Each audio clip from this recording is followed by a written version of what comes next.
బాధల మధ్య సంతోషించడం సాధ్యమా? ఈ ఒడిదుడుకుల జీవన పయనంలో మానవుడు ప్రశాంతంగా జీవించగలడా? నా తలరాత ఇంతే అనుకుంటున్నావా? సరిచేసేవారు ఉన్నారా? మరణ భయం లేకుండా మనిషి బ్రతకగలడా? మరణం తర్వాత జీవితం ఉంటుందా? ఈ ప్రశ్నలన్నీ ప్రతి మనిషి జీవితంలో గురిపెట్టిన బాణము వంటివి లోపల సంధించబడుతున్నాయి. ఈ ప్రశ్నలన్నిటికీ ప్రభువిచ్చే సమాధానం అవును, ఎస్ నేనే అంటున్నారా? అయితే ఈరోజు ప్రత్యేకంగా ప్రభు మాట్లాడుతున్నటువంటి అంశం ఏమిటయ్యా అంటే ఓటమిలో నుండి విజయం. ఓటమిలో నుండి విజయం. ఓటమిలో నుండి విజయం. మీరు ఎప్పుడైనా ఓడిపోయారా? ఎంతమంది ఓడిపోయారు? మీరు ప్రయత్నించారు కానీ ఫెయిల్ అయ్యారు. మీరు ఏదో సాధించాలని అనుకున్నారు కానీ సాధించలేకపోయారు. ఇట్లా ఓడిపోవడం అంటే ఏదో పోట్లాడి ఇంట్లో అత్త మీదో భర్త మీదో పోట్లాడి ఓడిపోవడం గురించి కదా నేను మాట్లాడేది. అంటే మీరేదో సాధించాలని ప్రయత్నం చేశారు కానీ ఓడిపోయారు. మీరేదో చెయ్యాలని అనుకున్నారు కానీ ఓడిపోయారు. ఇట్లాంటి ఓటమిని రుచి చూసిన వారు ఎంతమంది ఉన్నారు ఇక్కడ? నిజమైన ఓటమి ఏంటంటే ప్రయత్నం చెయ్యకపోవడమే నిజమైన ఓటమి. నిజంగా ఓడిపోవడం అంటే ఏంటంటే ప్రయత్నం చేయకపోవడం. ఎవరైతే మేము ప్రయత్నించాము కానీ ఓడిపోయాము అని ఒప్పుకుంటున్నారో, మేము ప్రయత్నించాము కానీ ఓడిపోయాము అని ఒప్పుకుంటున్నారో, నేను చెప్తున్నాను, ఒకానొక రోజు ప్రభు మిమ్మల్ని విజయ వీరులుగా నిలబెడతాడు. ఆమేన్, హల్లెలూయా. ఎందుకోసం అంటే జీవితంలో ఏదైనా సాధించాలి అనుకునేటటువంటి వ్యక్తి మొట్టమొదటిగా ప్రయత్నం చేస్తాడు. పరిశుద్ధ బైబిల్ గ్రంథంలో అనేక మంది విజయ వీరుల గాథలను మనం పరిశీలించినప్పుడు వారంతా ఈరోజు గొప్ప విజయ వీరులుగా మనం చెప్పుకుంటున్నామంటే వారి చరిత్ర పుటల్లోనికి మనం తొంగి చూస్తే వారి జీవితాల్లో ఎన్ని ఫెయిల్యూర్స్ ఉంటాయో అవన్నీ కూడా మనకి స్పష్టంగా కనిపిస్తాయి. ఆమేన్, హల్లెలూయా. ఈరోజు దావీదు గొప్ప విజయ వీరుడిగా మనం మాట్లాడుకుంటూ ఉన్నాం. అతని జీవితంలో అపజయాలు లేవా? అతని జీవితంలో అతని తండ్రి వీడు సైనికుడిగా పనికిరాడు, వీడికి యుద్ధం చేసేటటువంటి ప్రావీణ్యం వీడికి లేదు అని చెప్పి 4 గొర్రెలను అప్పగించి ఎవరైనా అడిగిపోయి గొర్రెలు కాచుకోరా అని చెప్పి తన తండ్రి చేత తృణీకరించబడలేదా? అది ఫెయిల్యూర్ కాదా? అది ఫెయిల్యూర్ కాదా? తర్వాత పెద్దవాడయ్యి రాజు అయిన తర్వాత అతడు తన జీవితంలో చేసినటువంటి పాపం ఏదైతే ఉందో ఆ పాపం తన జీవితంలో ఫెయిల్యూర్ కాదా? ఇట్లాంటి అనేక ఫెయిల్యూర్స్లో నుంచి అతడు నేర్చుకున్నది ఏంటంటే ఓటమిలో నుండి పాఠం నేర్చుకున్నాడు. హల్లెలూయా. ఓటమిలో నుండి పాఠం నేర్చుకున్నాడు. ఈరోజు ప్రతి ఒక్కరూ ఓటమిని రుచి చూస్తున్నటువంటి వారు ఎవరైతే ఉన్నారో, మేము ఓడిపోయాం అనుకున్న వారు ఎవరైతే ఉన్నారో, నేను చెప్తూ ఉన్నాను, మీరు ఆ ఓటమిలో నుండి, ఆ అపజయములో నుండి, ఆ పరాజయములో నుండి గెలవటానికి ఏమి చెయ్యకూడదో నేర్చుకున్నారు. ఆమేన్. మీరు ఓడిపోయారు అంటే ఓడిపోయిన ప్రతిసారి మనం గమనించాలి, మనం నేర్చుకోవాలి, నేను ఎందుకు ఓడిపోయాను. అంటే ఒక మనిషి తన జీవితంలో ఓడిపోవడానికి ఎన్ని రకాల మార్గాలు ఉన్నాయో ఆ మార్గాలన్నిటినీ మనం రుచి చూస్తూ ఉన్నాం. ఈ మార్గంలో వెళ్తే నేను ఓడిపోతున్నాను, ఇలా ప్రయత్నం చేస్తే నేను ఓడిపోతున్నాను, గనుక ఇలా చెయ్యకూడదు అనే ఒక విషయాన్ని మనం గ్రహించి చెయ్యకూడనిది ఏంటో నేర్చుకున్నాం. చెయ్యకూడనిది ఏంటో నేర్చుకున్నాం కనుక చేసేదేంటో ప్రయత్నం చేయాలి. ఆమేన్, హల్లెలూయా, హల్లెలూయా. ఓటమిలో నుండి విజయం ఎలా సాధించాలో ప్రభువారు నేర్పిస్తూ ఉన్నారు. దేవునికి గొప్ప మహిమ కలుగునుగాక. హల్లెలూయా. థామస్ ఆల్వా ఎడిసన్ బల్బును కనుగొన్నాడు.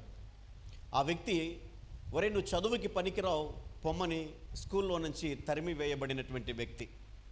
నీకు అసలు బుద్ధి లేదు, జ్ఞానం లేదు, వినడం చేత కాదు, నేర్చుకోవడం అసలే రాదు, ఎందుకురా నీ జీవితం, పో అవతలకి అని చెప్పి తరిమి వేయబడిన వ్యక్తి ఇంటికి వెళ్ళాడు. వాళ్ళ అమ్మకి చెప్పాడు. వాళ్ళ అమ్మ ఒకటే అంది, నాన్న దేవుడు నీకు తోడై ఉంటాడు, నువ్వు సాధించగలవు అని చెప్పి బలపరిచింది. హల్లెలూయా, బలపరిచింది.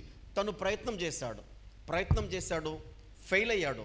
ఫెయిల్ అయిన ప్రతిసారి అనేక మంది వాడొట్టి వేస్ట్ గాడండి అంటారు. అవునా? చాలా సందర్భాల్లో మనల్ని కూడా అన్నారా, అమ్మాయి ఒట్టి వేస్ట్, అతడు ఒట్టి వేస్ట్, ఎందుకు పనికిరాడు, ఏం చేత కాదు అని అన్నారా అనలేదా? ఓకే, ఎవరినన్నా మనకేంటి, మనం చేయాల్సింది ఏంటంటే మనల్ని విజయపదంలో నడిపించే దేవుడు మనకు తోడై ఉన్నారు. ఆమేన్. 10,000 సార్లు ఫెయిల్ అయ్యాడటండి థామస్ ఆల్వా ఎడిసన్. ఎన్నిసార్లు? 10,000 సార్లు. చాలామంది ఏం చేస్తారు తెలుసా? ఒక్కసారి ప్రయత్నం చేస్తారు, 2 సార్లు ప్రయత్నం చేస్తారు, కొంచెం ఓర్పు కలిగినటువంటి వారైతే 3వసారి ప్రయత్నం చేస్తారు. ఒక్కటే అనుకుంటారు, ఇంకా నా వల్ల కాదు, నేను చేయలేను, నాకు చేత కాదు, నేను ఇంతే. ఏమనుకుంటారు? నేను ఇంతే, నా జీవితం ఇంతే, ఇక నేను సాధించలేను అని చతికిల పడిపోతారు. థామస్ ఆల్వా ఎడిసన్ తన జీవితంలో ఈరోజు ఇంతటి లైట్ల మధ్య మనల్ని ఉండగలిగామంటే ఆ వ్యక్తి ప్రయత్నించాడు, ఫెయిల్ అయ్యాడు, ప్రయత్నించాడు, ఫెయిల్ అయ్యాడు, ప్రయత్నించాడు, ఫెయిల్ అయ్యాడు. ఎన్నిసార్లు? 10,000 సార్లు ఫెయిల్ అయ్యాడు. ఫెయిల్ అయినప్పటికీ కూడా ఒక్కటే, తన ప్రయత్నాన్ని అయితే ఆపలేదు. ఒకటే అనుకున్నాడు, నన్ను బలపరచువాని యందు నేను సమస్తము చేయగలను అనుకున్నాడు. హల్లెలూయా. నన్ను బలపరచువాని యందు నేను సమస్తమును చేయగలను అనుకున్నాడు. ప్రయత్నం చేసిన ప్రతిసారి కూడా ఫెయిల్యూర్లో నుంచి ఒక పాఠాన్ని నేర్చుకున్నాడు. నేను ఎందుకు ఫెయిల్ అవుతున్నాను అన్న కారణాన్ని నేర్చుకున్నాడు. హల్లెలూయా. ఈరోజు మీ జీవితంలో ఫెయిల్ అవుతున్నటువంటి వారు, మీ ప్రయత్నాల్లో ఫెయిల్ అవుతున్నవారు, వ్యాపారాల్లో ఫెయిల్ అవుతున్నవారు, మీ చదువులో ఫెయిల్ అవుతున్నవారు, ఎందుకు ఫెయిల్ అయ్యాం? ఇదిగో నేను ఈ టార్గెట్ నేను ఎందుకు రీచ్ అవ్వలేకపోయాను? ఇదిగో నేను ఒక 70% సాధించాలనుకున్నాను, నేను ఎందుకు సాధించలేకపోయాను? కారణం ఏంటంటే ఇదిగో ఈ కారణాలు. ఇదిగో నేను ఉదయాన్నే లేచి చదవాలని అనుకున్నాను, కానీ లేవలేకపోతున్నాను. ఇది ఒక కారణం, రాసి పెట్టుకోండి. హల్లెలూయా. ఇదిగో నేను ఒక టైం టు టైం, ఒక చక్కగా, ఒక సిస్టమేటిక్గా అన్ని సబ్జెక్ట్స్ మీద నేను సమయాన్ని కాన్సన్ట్రేట్ చేయాలనుకున్నాను, సమయాన్ని కేటాయించాలనుకున్నాను, కానీ నేను చేయలేకపోయాను. బహుశా ఇది నా ఫెయిల్యూర్కి కారణం అయి ఉండొచ్చేమో. అట్లా పరిశీలన చేయాలి.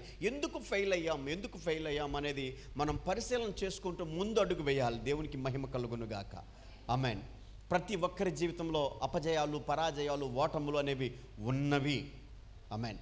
గొప్ప విజయ వీరులుగా ఈరోజు పిలువబడుతున్నటువంటి ప్రతి ఒక్కరి జీవితంలో, పౌలు జీవితంలో చూసుకుంటే పౌలు గొప్ప భక్తుడిగా ఉన్నాడు. తన జీవితంలో పరాజయాలు లేవా?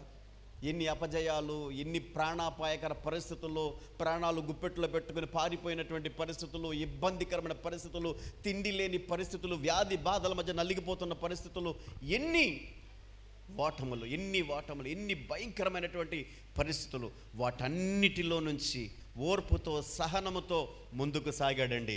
ఆమేన్. ఈరోజు ఒక గొప్ప విజయ వీరునిగా, గొప్ప భక్తునిగా మనం చెప్పుకుంటున్నాం, గొప్ప సాక్షిగా మనం చెప్పుకుంటున్నాం. దేవునికి గొప్ప మహిమ కలుగునుగాక. వీరందరి జీవితాన్ని మనం పరిశీలన చేసినప్పుడు వీరందరూ ఫెయిల్యూర్ అయిన వాళ్ళే. అయితే ఫెయిల్యూర్ అయ్యి నేను ఇంతే, ఇంకా నా వల్ల కాదు, నా జీవితం ఇంతే, నాకు చేత కాదు అని చెప్పి చతికిల పడిపోలేదు. వారు చతికిల పడిపోలేదు. వారు ఏం చేశారంటే మరలా ప్రయత్నం చేశారు. ఆమేన్. హల్లెలూయా. దేవుని జ్ఞానముతో వారు ప్రయత్నం చేసుకుంటూ వచ్చారు. దేవుడు తన జ్ఞానాన్ని మనకు బోధిస్తూ ఉన్నప్పుడు మనం జాగ్రత్త కలిగి ఆయన జ్ఞానాన్ని మనం సంపాదించుకునేటటువంటి వారంగా ఉండాలి. అంతేగాని ఈ లోకానుసారమైనటువంటి విషయాలను బట్టో, ఈ లోకానుసారమైనటువంటి జ్ఞానమును బట్టో, వాటిని బట్టి అది ఈ లోకానుసారమైన జ్ఞానము వెర్రితనం అని చెప్పి దేవుని వాక్యం తెలియజేస్తూ ఉంది. ఈ లోకానుసారమైన జ్ఞానం ఎలాంటిదంటే దేవుని దృష్టికి వెర్రితనం లాంటిది, పనికిమాలిన లాంటిది. ఒక ఉపయోగం కూడా దీనివల్ల లేదు. చాలామందికి తెలివి ఉంటుంది, దాన్ని అంటారు చావు తెలివి అని. అవునా? చాలామందికి తెలివి ఉంటుంది. ఆ తెలివి ఏంటంటే చావు తెలివి, చచ్చు తెలివి. ఏదో రకంగా నేను దోచుకోవాలి, ఏదో రకంగా నేను సంపాదించుకోవాలి, ఏదో రకంగా నేను పోగబెట్టుకోవాలని అనుకుంటారు. అది అప్పటి వరకే, తర్వాత నీ లైఫ్ని స్పాయిల్ చేస్తుందన్న విషయం వారికి తెలీదు. అంటే ఆలోచన ఉండదు, బుద్ధి ఉండదు, జ్ఞానం ఉండదు. ఏదో రకంగా సంపాదించేసుకోవాలి, ఏదో రకంగా పోగబెట్టేసుకోవాలి, ఏదో రకంగా కూడగట్టేసుకోవాలి. నేను చెప్తూ ఉన్నాను, ఇది లోకానుసారమైనటువంటి తెలివి. ఈ లోకానుసారమైన తెలివి వల్ల ఏ విధమైన ప్రయోజనం లేదు. ప్రభువు నేర్పించేటటువంటి జ్ఞానం ఏదైతే ఉందో అది అమూల్యమైనటువంటి జ్ఞానం, ఉన్నతమైనటువంటి జ్ఞానం. ఆ జ్ఞానాన్ని మనము సంపాదించుకోవాలి. హల్లెలూయా. ఎంతమందికి కావాలి ఆ జ్ఞానం?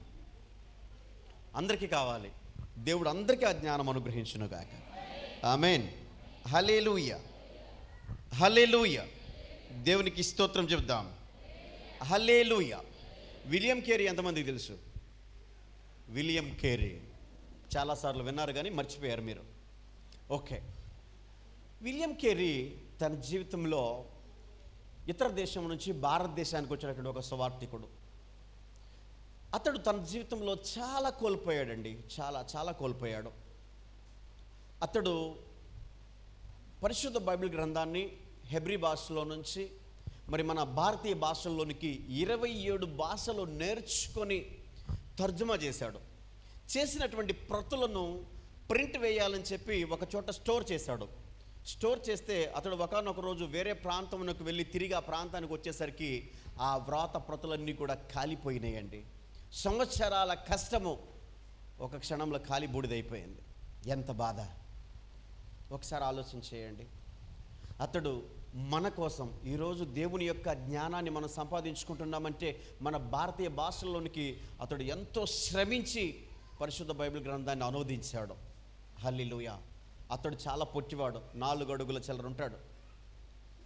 తన భార్యను కోల్పోయాడు. తన భార్య పిచ్చిదైపోయింది. సరైన ఆహారం లేక, సరైన వాతావరణ పరిస్థితులు లేక పిచ్చిదైపోయి కొన్నాళ్ళు చనిపోయింది. బిడ్డలు చనిపోయారు. తనకున్న సమస్తాన్ని పోగొట్టుకున్నాడు. తనకేం మిగలలేదు. ప్రయత్నం చేశాడు, అనువదించాలి, ప్రజల కొరకు ఏదైనా చేయాలని పరితపించాడు. తర్వాత సతీ సహగమనాన్ని రూపుమాపాడు. సతీ సహగమనం అంటే ఏంటో తెలుసా మీకు? సతీ సహగమనం అంటే మీకు తెలిసి ఉండకపోవచ్చు, మేము చదువుకున్న రోజుల్లో ఉంది. భర్త చనిపోతే భార్య ఎంత చిన్న వయస్కురాలైనా సరే భర్త శవంతో పాటు భార్యను కూడా అదే చితిపై పడుకోబెట్టి కాల్చివేయడం. ఎంత దారుణమైనటువంటి పరిస్థితి అండి ఇది! ఎంత దారుణం! ఇట్లాంటి భయంకరమైనటువంటి ఆచారాన్ని అతడు రూపుమాపాడు. అది తప్పు అని చెప్పి, అలా చేయకూడదు అని చెప్పి మరి ప్రజలను ఒప్పించి ఆ సతీ సహగమనాన్ని ఆపగలిగాడు. దేవునికి మహిమ కలుగును గాక. చూడండి, జీవితంలో ఎంతో పేరు ప్రఖ్యాతి గడించినటువంటి వారు అనేక రకాలుగా ఓడిపోయారు. వారి కుటుంబ జీవితంలో ఓడిపోయారు. వారి యొక్క బిడ్డలను పోగొట్టుకున్నారు, వారి భార్యను పోగొట్టుకున్నారు, వారి ఆస్తిపాస్తులు పోగొట్టుకున్నారు. అనేక రకాలుగా వారు పోగొట్టుకున్నారు. ఓడిపోయామని అనుకున్నారు. కానీ చివరకు దేవుడు వారిని గెలుపు పదంలో నిలిచిపెట్టాడు. అమ్మని హల్లెలూయా. గట్టి చెప్పగలుగుదాం. ప్రభుకి మహిమ కలుగునుగాక. హల్లెలూయా. అతడు 27 భాషల్లో తర్జుమా చేసినటువంటి వ్రాతప్రతులు కాలిపోయినాయని కూలబడిపోలేదు. ఇంకొక 13 భాషల్లోనికి మార్చి టోటల్గా 40 భాషల్లోనికి బైబిల్ని అనువదించి ప్రింట్ వేశాడండి. దేవునికి గొప్ప మహిమ కలుగునుగాక. గట్టిగా చెప్పలు కొట్టి ప్రభువుని మహిమపరుద్దాం. హల్లెలూయా. ఈరోజు మనం ఎంత సంతోషంగా పరిశుద్ధ బైబిల్ గ్రంథాన్ని చదువుకోగలుగుతున్నామంటే, ధ్యానించగలుగుతున్నామంటే, ఆ జ్ఞానాన్ని మనం సంపాదించుకోగలుగుతున్నామంటే మరి ఆ వ్యక్తి యొక్క కష్టార్జితం. వారు ఎంత కష్టపడ్డారు, ఎంతగానో శ్రమించారు. వారి యొక్క జీవితంలో, వారి యొక్క కుటుంబ జీవితంలో ఓడిపోయారు, ఎంతగానో నష్టపోయారు. చూడండి, ప్రభు కొరకు త్యాగం చేయాలి అంటే ఈ రోజుల్లో ఎంతమంది త్యాగపూరితులుగా ఉంటున్నారండి? ప్రభు కొరకు నిద్రను త్యాగం చేసేవాళ్ళు లేరు, ధనాన్ని త్యాగం చేసేవాళ్ళు లేరు, సమయాన్ని త్యాగం చేసేవాళ్ళు లేరు. ఎక్కడో కొంతమంది ఆణిముత్యాలు ఉంటారు. నేను వారి గురించి మాట్లాడతలేదు. కొంతమంది ఉన్నారు చూసారా, త్యాగమే చేయరు. ఈరోజు వినగలుగుతున్నామంటే మరి అనేక మంది భక్తుల యొక్క త్యాగ ఫలం ఇది. ఆమేన్. వారు ఎంతగానో త్యాగం చేశారు. వారి కుటుంబాలను త్యాగం చేశారు, వారి జీవితాలను త్యాగం చేశారు, వారి సమయాన్ని, వారి ధనాన్ని, సమస్తాన్ని త్యాగం చేసి వారు ఈరోజు విజయ వీరులుగా నిలబడ్డారు. ఆమేన్. ఈరోజు విలియం కేరీ గురించి ప్రపంచమంతా చెప్పుకుంటుంది. కారణం ఏంటంటే అతడు తన జీవితంలో ఎన్నో పోగొట్టుకున్నప్పటికీ కూడా దేవుని కొరకు సాక్షిగా నిలబడ్డాడు. దేవుని పనిలో ముందుకు సాగాడు. దేవుని రాజ్యంలో వారసునిగా ఉన్నాడు.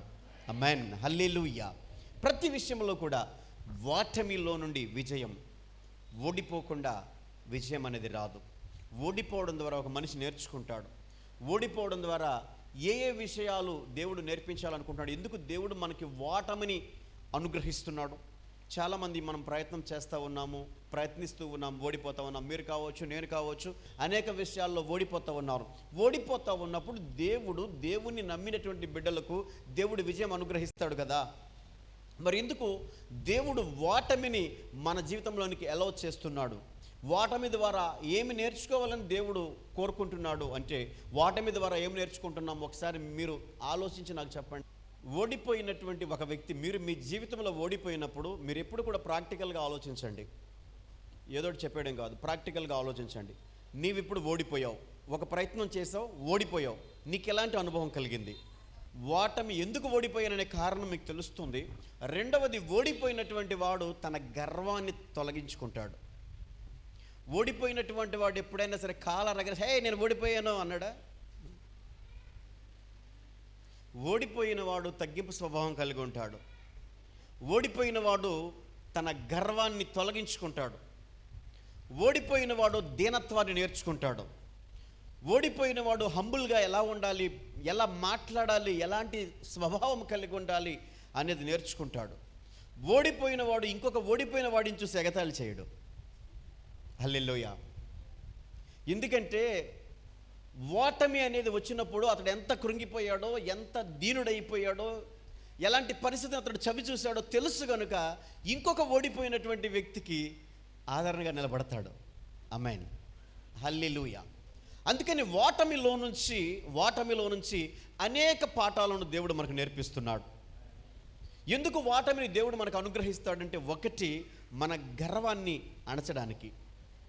హల్లెలూయా. నువ్వు అసలు ఓడిపోవడమే లేదు నీ జీవితంలో, గెలుపే గెలుపు. ప్రయత్నం చేస్తున్నావు, గేలి చేస్తున్నావు, ప్రయత్నం చేస్తున్నావు, గేలి చేస్తున్నావు, ప్రయత్నం చేస్తున్నావు. అప్పుడు నీ కళ్ళు ఎక్కడ ఉంటాయి? ఉండాల్సిన చోట ఉండవు, నెత్తి మీదకి వచ్చేస్తాయి. అవునా? అంటే గర్వం పీక్ లెవెల్లో ఉంటుంది. స్టైల్ మారిపోద్ది, నడక మారిపోద్ది, అన్నీ మారిపోతాయి, మాట తీరు మారిపోద్ది, గౌరవం వెతుకుదామన్నా దొరకదు. అంత భయంకరమైన పరిస్థితుల్లోకి వెళ్ళిపోతాడు. ఎప్పుడైనా సరే తను తాను హెచ్చించుకున్న వాడిని దేవుడు ఎప్పుడైనా హెచ్చించాడా? అని చేస్తాడు కదా. అందుకని దేవుడు ఎందుకు మన జీవితంలో ఓటమిని ఎలా చేస్తాడు, ఎందుకు పరాజయాన్ని అపజయాన్ని ఎలా చేస్తాడు అంటే, కొంతమంది అంటారు అబ్బో దేవుణ్ణి నమ్ముకుంటే చాలు ఇంకా విజయమే విజయం అంటారు. నమ్మొద్దు, ఆ మాటలు నమ్మొద్దు.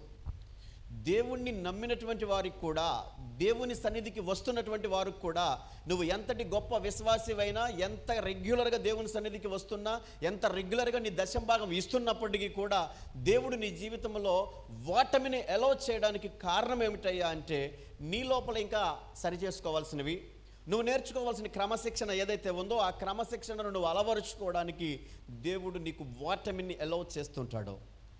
హల్లెలూయా.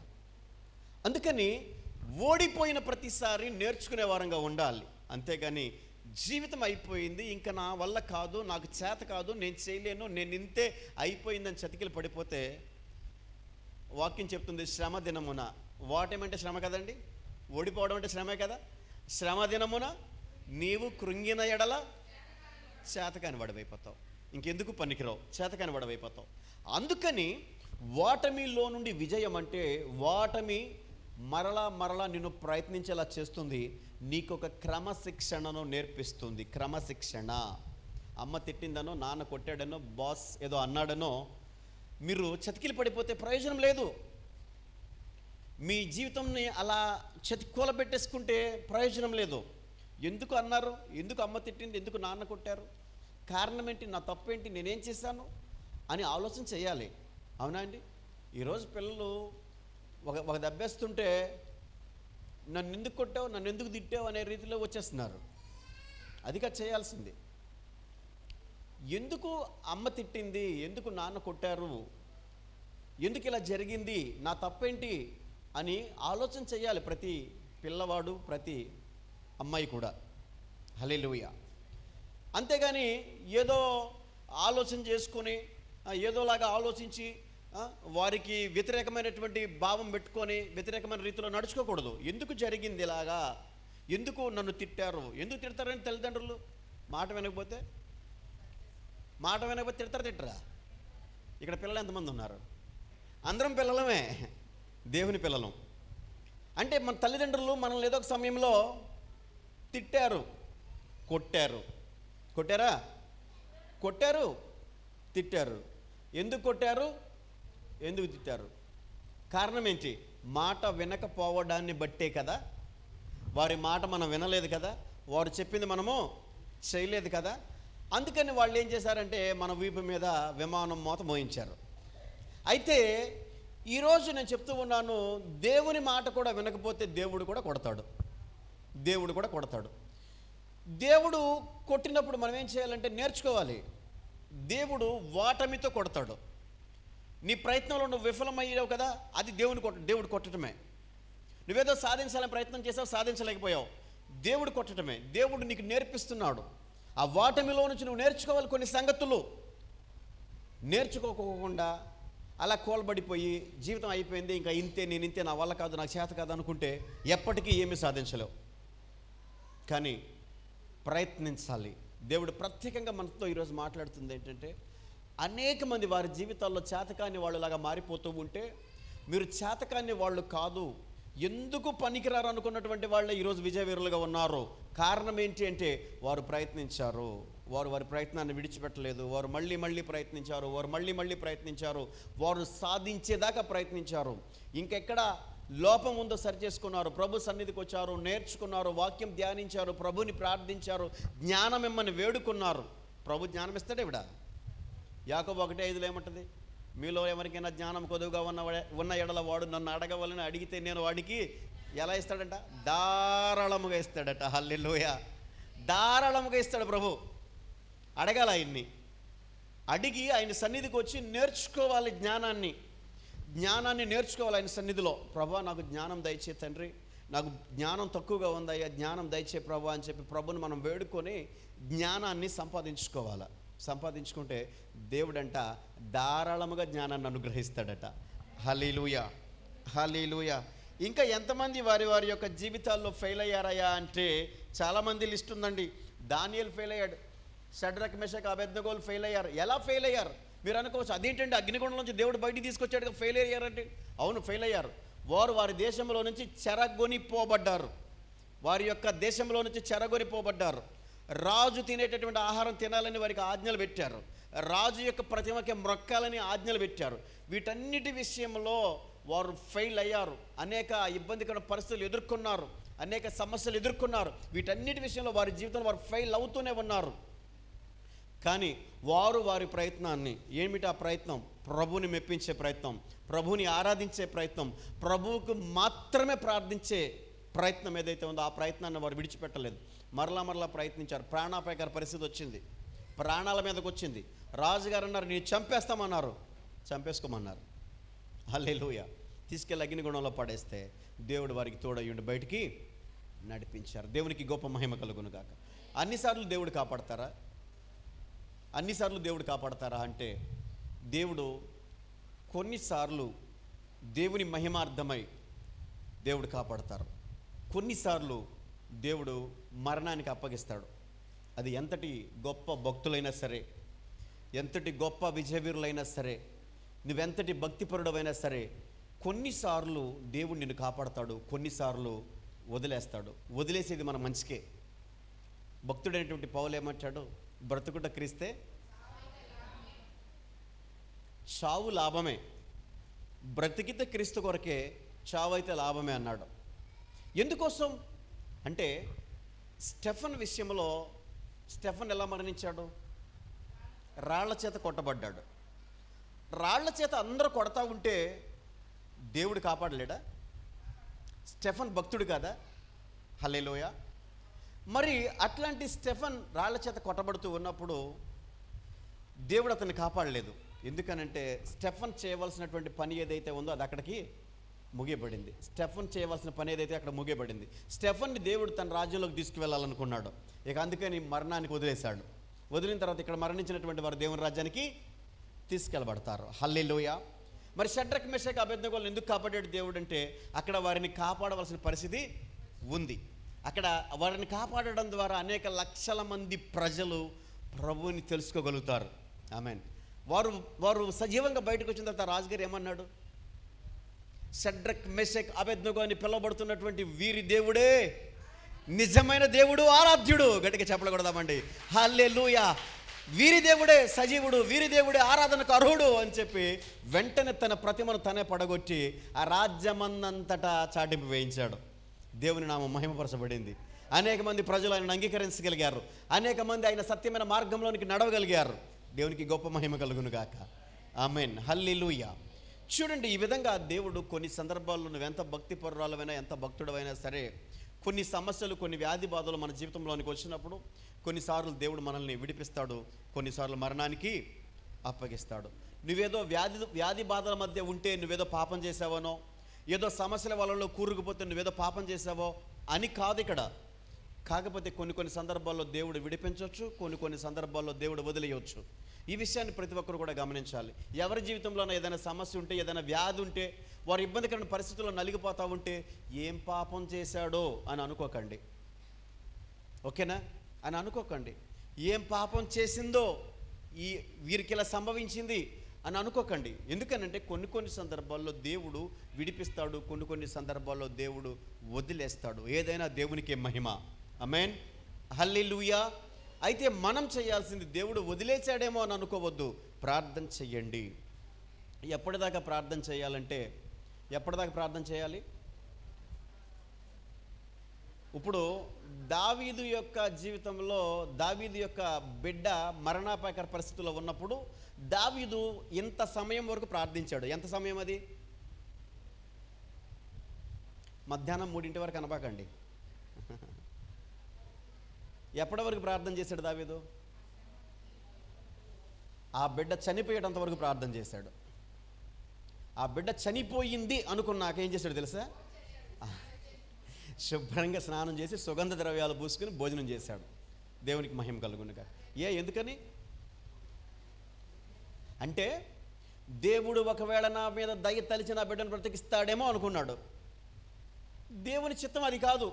దేవుడు తీసుకెళ్ళిపోవాలనుకున్నాడు, దేవుడు తీసుకెళ్ళిపోయాడు. దేవుని చిత్తం జరిగింది, దేవునికి మహిమ కలుగును కాక అనుకున్నాడు. ఫ్రెష్గా స్నానం చేసి శుభ్రంగా భోజనం చేశాడు. హల్లెలూయా. ఎప్పటిదాకా ఒక శ్రమ నీ జీవితంలో సంభవిస్తే ఎప్పటిదాకా ప్రార్థన చేయాలంటే, అది అటో ఇటో తేలేదాకా ప్రార్థన చేయాలి. ఆమేన్, హల్లెలూయా. అంతేగాని వదిలేయకూడదు. ఒకవేళ దేవుడు మన మీద దయ తలచి పరిస్థితులు మారుస్తాడేమో, ఒకవేళ మార్చకపోతే దేవునికి మహిమ. హల్లెలూయా. అలా ఉండాలే కానీ సందిగ్ధంగా ఉండకూడదు. మనస్ఫూర్తిగా హృదయపూర్వకంగా ప్రార్థించాలి. తప్పక దేవుడు విజయాన్ని అనుగ్రహిస్తారు. ఆమేన్, హల్లెలూయా. ఇంకా యోసేపు జీవితంలో కూడా మనం చూడవచ్చు ఫెయిల్యూర్స్ అంటే ఎలా ఉంటాయో. అవునా? యోసేపుతో దేవుడు మాట్లాడాడు, దేవుడు దర్శించాడు.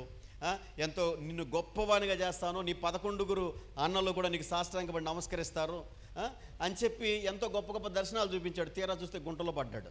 అవునా? గుంటలో నుంచి తీసి మిద్యానీయులకి అమ్మి వేయబడ్డాడు. ఎన్ని ఫెయిల్యూర్స్ కదా! గుంటలో త్రోసివేయబడడం ఫెయిల్యూర్ కాదా? తెలియని ప్రజలకు భాష కాని భాష, దేశం కాని దేశానికి అమ్మివేయబడడం ఫెయిల్యూర్ కాదా? చెయ్యని నేరానికి జైల్లో పెట్టడం ఫెయిల్యూర్ కాదా? ఇవన్నీ కూడా యోసేపు జీవితంలో ఎదురైన ఫెయిల్యూర్స్, అపజయాలు, పరాజయాలు. వీటన్నిటిలో యోసేపు చేసింది ఏంటంటే, ఎక్కడ కూడా దేవుని సన్నిధిని, దేవుని వాక్యాన్ని, దేవుని ఉద్దేశాన్ని, దేవుని ప్రణాళికను నిర్లక్ష్య పెట్టలేదు. పరిస్థితులు ఎలా ఉన్నా, పరిస్థితులు వ్యతిరేకంగా ఉన్నా, ఎక్కడ ఉన్నా, తినటానికి తిండి లేకపోయినా, భయంకరమైన పరిస్థితుల మధ్య నలిగిపోతూ ఉన్నా దేవునికి మహిమార్థమై జీవించాడు. ఆమేన్. దేవుణ్ణే మహిమపరిచాడు. దేవుడు తన జీవితంలో చేసిన వాగ్దానం ఏదైతే ఉందో దానిని దేవుడు తప్పక నెరవేరుస్తాడని నమ్మాడు. కానీ పరిస్థితులు చూస్తే ఎలా ఉన్నాయి? అసలు ఆ వాగ్దానానికి, దేవుడు చేసిన వాగ్దానం నెరవేరడానికి ఏ రకమైనటువంటి అవకాశాలైనా ఉన్నాయా? మనం చూస్తుంటే అసలు పూర్తి వ్యతిరేకం. దేవుడేమో అభివృద్ధి చేస్తానంటే, ఇక్కడ యోసేపు జీవితం ఏమో అడగంటు పోతా ఉంది. అవునా? దేవుడేమో అభివృద్ధి చేస్తానన్నాడు, నిన్ను గొప్పవానిగా, గొప్ప ప్రయోజనంగా చేస్తానన్నాడు.